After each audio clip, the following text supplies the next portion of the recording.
আসসালামু আলাইকুম বন্ধু বান্ধবীরা, আশা করি ব্যাগটা বালাই আছেন। আমিও বালাই আছি। নতুন আরেকটা রেসিপি লয়ে হাজির হয়ে গেছে। আজ আমি রাঁধতে যাইতেছি হায়দ্রাবাদি দম বিরিয়ানি। আজ্জার বিরিয়ানি রান্দার একটা কারণ আছে, সেটা হচ্ছে আমার ওয়ান অনলি একমাত্র বোনে কইছে, আপু তোমার হাতে সুস্বাদু বিরিয়ানি খাইতে চাই, আমার একটু বিরিয়ানি খাওয়াও। তাই ভাইবা দেখলাম যে আমার তো রান্না বাড়া হাতের আসলেই অনেক স্বাদ, শব্দে কয় আসলেই অনেক টেস্টি। তাই নিজের ডাক নিজে ফিরাই হেলিয়া কেউ কিছু মনে করে না। আজকালকার দিনে কিন্তু কেউ কেউ ডাক ফিরে, তাই ভাবলাম ফ্রিতে আমার ডাকটা আমিই ফিরিয়ে দেই। তো লন রেসিপির দিকে যাওয়া যাক। আর আজ রেসিপির লেগে আমি কি কি লয়ে লইছি, কি কি উপাদান লইছি, সেটা আনাকে শব্দ দিয়ে দেবো। খুবই অল্প উপকরণ, খুবই অল্প খরচে আনারা এই হায়দ্রাবাদি দম বিরিয়ানিটা বাইত একদম খুবই সহজে রান্না খাইতে পারবেন। একদম রেস্টুরেন্টের মতো স্টাইল, হেরমি স্বাদ, হেরমি গন্ধ, হেরমি সব কিছু।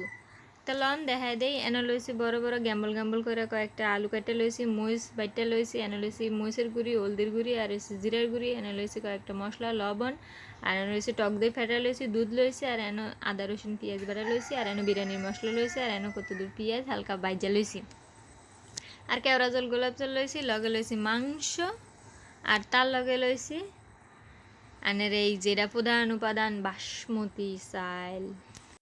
আনারা কেউ কিছু মনে করে না, আমি ভিডিও লগে দৌড়ায় কথা কয়ে পাতাছি না, তাও চেষ্টা করতেছি।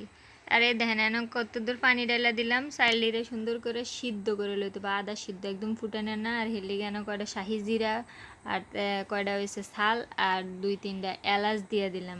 আর এর মধ্যে দিয়ে দেবো সামান্য লবণ, আর বাটটারে অতিরিক্ত ঝরঝরা করার লাগিয়া এনে দিয়ে দিমু সামান্য পরিমাণে লেবুর রস।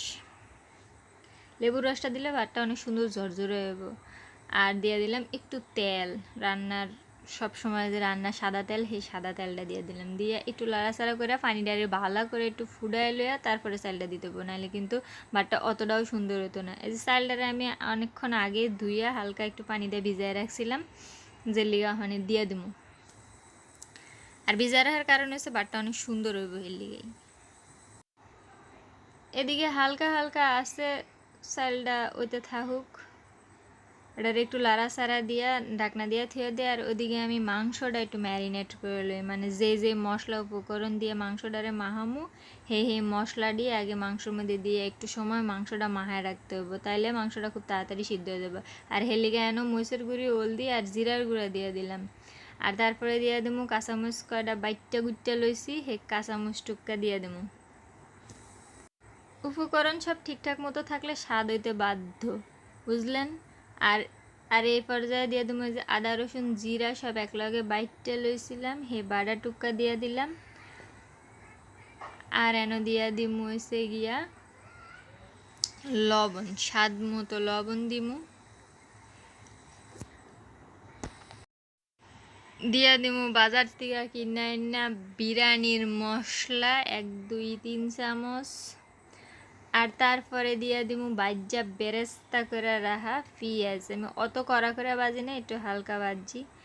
আর হে পেঁয়াজটা দিয়ে দিব। আর এনো লইছি টক দই আমি, আর টক দইটারে আগেই চামচ দিয়ে গুইটা গাইটা ফেড়াই লইছি, সেই টক দইটা দিয়ে দিলাম।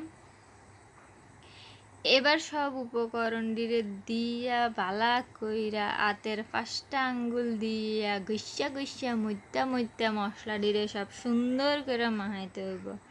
আর মাহায় যত বালা করে মাহাইবেন, মাহাই একটু থুয়ে দিবেন, তত সুন্দর হইব মাংসটা। আর এদিকে দেখেন আমি চালটা দেখাই দিই, চালটা দেখেন, চালটা কিন্তু ফুটছে, হালকা একটু বাহি আছে, 80%-এর মতো হয়ে গেছে গা। এ পর্যায়ে আমি চালটারে নামাইলাম, চালটিরে ডাইলা লইলাম। দেখেন মাশাল্লাহ কত সুন্দর ঝরঝরে হয়েছে চালটা। আর হে একই পাতিলার মধ্যে এবার আমি বিরিয়ানি রান্না শুরু করে দিব। আর হেলিগে দিয়ে দিলাম কত দূর তেল। তেল দিয়ে যে মাংস ডিরে কষায় রাখছিলাম, হে মাংস দুরু কষায় না মাহায় যে মাংস ডিরে রাখছিলাম, হে মাংস ডিরে এবার কষাইতে দিব। কথা খালি উল্টা পাল্টা হয়ে যায়, বুঝি না। মাংসটিরে এবার বালা করে কষায় আলুডি কাটতে লইছি, এই আলুডিরে আমি একবারেই দিয়ে দেবো। আপনারা চাইলে আলুডি তেলে ভাজে সুন্দর করে দিতে পারেন, তাই আমি একবারেই দিয়ে দিলাম আলুডি দিয়ে। এবার একটা ঢাকনা দিয়ে এটা কষাইতে থাকবো। আর এই যে লইছি দুধ, খানিকটা দুধ লইছি, দুধের মধ্যে লইছি গোলাপ জল আর কেওড়া জল।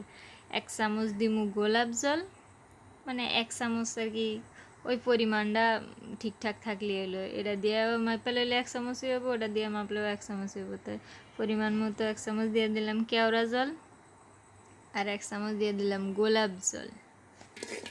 এদিকে মাংসটিও মোটামুটি কষানো হইতাছে, কষানো প্রায় শেষের দিকেই। দেন মাংসের কালার দেখছেন, আহা হা হা। এই বিরিয়ানিটা খাইতেছি এতই মজা, এতই মজা। রেস্টুরেন্টে তো খাইতে গেলে কতই না দাম দিয়ে কিনা খাইতে হয়, বাড়িতেই একটু কষ্ট করে বানায় খাইবেন, দেখবেন আসলে এই স্বাদে একদম কোনো অন্যরকম হতো না। এই পর্যায়ে আস্তে আস্তে করে মাংসটিরে নামাইলে আস্তে আস্তে ওই ভাতটিরে ডাইলা দিতে হইব। সাবধানে ডাইলেন, একবারে ডালতে গেলে আবার ফইরা যাইতে পারে। আস্তে আস্তে আমিও বাটিরে ডাইলা দিলাম, দিয়ে এরপরে উপর দিয়ে ওই যে বাজ্যা রাখা পেঁয়াজ, কতগুণ বাজ্যা রাখছিলাম আন্নাকে দেখাইছিলাম, সেই পেঁয়াজির উপরে দিয়ে ছিটাই মিডাইয়ে দিমু। আর তার লগে দিয়া দিমু ওই যে বিরিয়ানির যেই মশলাটা ছিল, সেই মশলাটাও সামান্য কিছুটা, যদিও মাংস লগে কিছুটা দিছি কষানোর সময়, এ পর্যায়েও একটু দিমু। আর দিয়া দিমু ওই যে দুধের লগে কেওড়া জল টল মিশাই থুইছি, গোলাপ জল, হেডি দিয়া দিমু।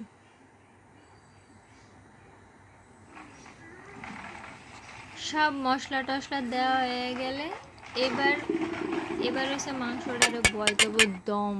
আর হেলিগা দম বনের লেগে আমি এনে কত দূর আড়া মইতা টইতা লইছি, হাগো হাতের লাগে আটকায় যাইতে আছে। এই ময়দাটিরা ওখানে পাইলার কান্দাটার লাগে চেপ্পা চেপ্পা এটারে লাগামু বালা কইরা।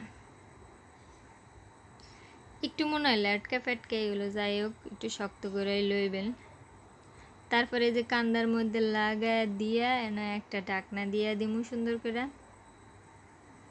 ঢাকনাটা একদম সাইডটা বয়ে দিমু, জানে এটার ভিতরের ভাবটাপটি সব বাড়িয়ে আনা যেতে পারে। এটা বালা করে সেট করে দিয়ে এবার এই পাতিলটা দমও বয়ে দিমু। দমও থাকবো কিছু সময়, মিনিট 20-25 দম রাইখা তারপরে এটারে এখানে তুললে দেহার পালা কি অবস্থা দেখেন। মাশাল্লাহ বিরিয়ানির অবস্থা দেখেন। বিরিয়ানি কিন্তু আমার রেডি।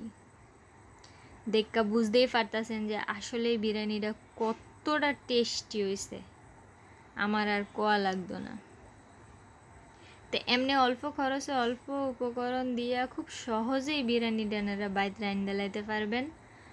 আশা করি আমার রেসিপিটা ফলো করলেই রাঁধতে পারবেন। তারপরে এটির এই যে আস্তে আস্তে বালা করে উরফেটা নিচেটা উপরে দিয়া মাংস দিয়ে আর এই বিরিয়ানি মানে ভাতটা সুন্দর করে মিশিয়ে লইয়া পরিবেশন করার পালা। হেডিও আনেগো পরিবেশন করে সুন্দর করে দেখায় দিতেছি। আর বেশি বেশি বক বক না করি, কি কন? আজের মতন হলে আমি এনই বিদায় লই। সামনে নতুন কোনো ভিডিও লয়ে আনাগো লাগে আবার হাজির হমু। হে পর্যন্ত শব্দে আমার লেগে দোয়া করবেন। আনেরা যে যেন্তিকা দেখতেছেন, আমিও দোয়া করি আল্লাহ শব্দরে বালা রাহুক।